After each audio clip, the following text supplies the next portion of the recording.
Hello, everyone, and welcome back to the Healthy Over 50 podcast. If you listened to the last episode, Let's Talk About Menopause, we began opening the door to a conversation that too many women have been left to navigate alone. Today, we're going one layer deeper. We're going to explore why the symptoms happen, what's actually changing in your body, and most importantly, the mental shift that allows you to go through the transition with strength, clarity, and confidence.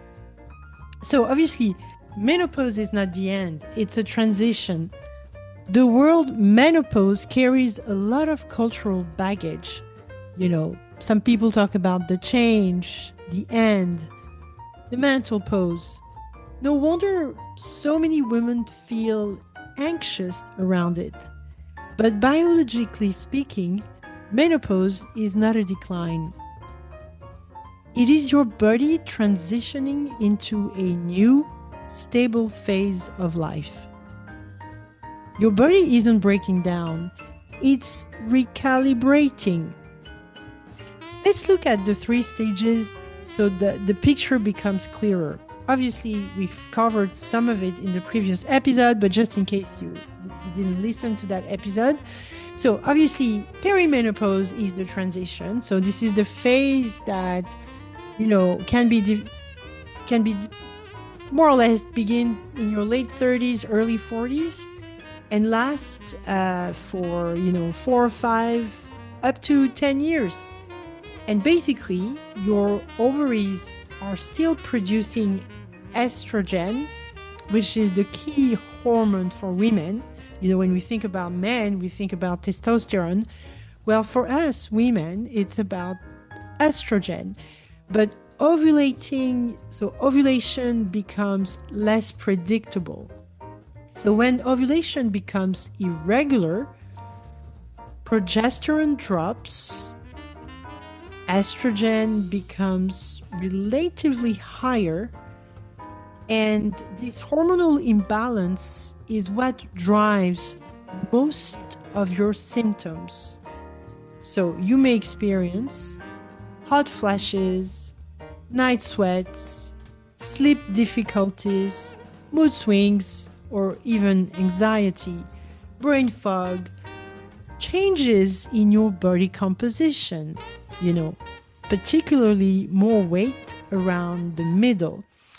And there is no single blood test that confirms perimenopause. And usually it's your symptoms over time that tell the story. And one day you're in menopause. So menopause itself, it's not a long phase. It's a moment. You reach menopause when you've gone 12 months without a period. From that point onwards, your reproductive years are complete.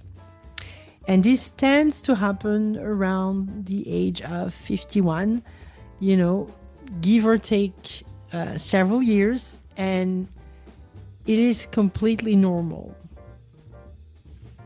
Now, once you reach post-menopause, this is your new baseline. So after menopause, the ovaries no longer release eggs, and levels of estradiol, which is your strongest estrogen. So if you are postmenopausal or even perimenopausal, this is the estrogen that your body is using mostly. So that's called estradiol.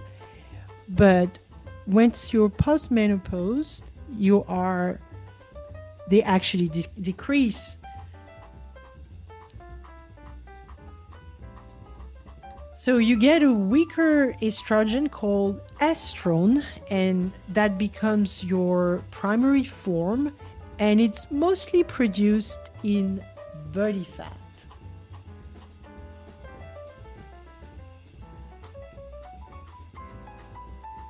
And this is why, some women continue to have hot flashes, for a while, weight changes become more noticeable. Skin, hair, mood, and sleep may feel different. But here is the empowering part. Once the hormonal roller coaster settles, your body reaches a new equilibrium. And this is not a collapse, it's just you having stabilized. So now we touched a bit on the symptoms, obviously. At this point, you've understood that your hormones influence temperature regulation, mood and emotional resilience, memory and focus, sleep cycles, and even muscle mass and fat distribution. So when they shift, you feel the ripple in many areas of life. And some of the most common symptoms include weight gain, hot flashes, sleep disturbance, hair thinning, vaginal dryness, lower libido, brain fog, and mood fluctuations. But here are something many women are never told. These changes are manageable. And your experience can be dramatically improved by how you support your body and how you approach this transition mentally. Now, in another episode, we'll cover more the solutions that are more related to your body and the things that you could do, the kind of interventions that you can choose to go for. So that's in an episode to come. But today we're just focusing more on the mindset, and it's like, this is where actually mindset becomes medicine. Aging is often framed as losing something, but aging is living. It's evidence you've grown, survived, and learned. The question isn't, how do I avoid aging? The question is, how do I want to live the years ahead? And many of us need to reframe, and we need to change the narrative. So your 50s can be stronger, wiser, more intentional, more fulfilling. But that requires a shift in perspective. Instead of looking back at what has changed, look forward to what's possible now. You have more self-awareness, more emotional intelligence, a deeper sense of what matters, and the freedom to prioritize your needs, often for the first time in decades. So I really want you and need you to take a moment to reflect, think about building your vision, the one that will help you move forward.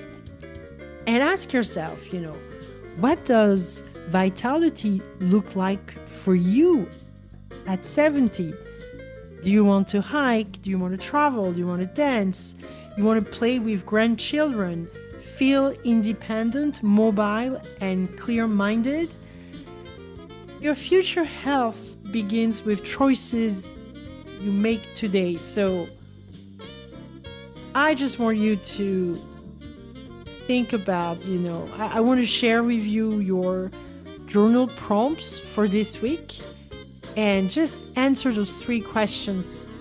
What matters most to me now? What do I want the next 30 years of my life to feel like?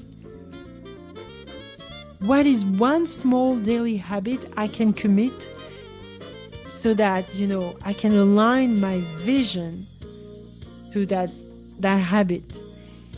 Small steps, repeated consistently, change everything. So, menopause isn't something happening to you, it's something happening through you. Your body is evolving, your identity is shifting, your power is rising. So this is not the end of your story. It is the moment you reclaim the pen, right? So I just want to thank you for listening today. And if this episode resonated with you, take a moment to share it with a friend, a sister, a colleague who might need to hear it too. And remember,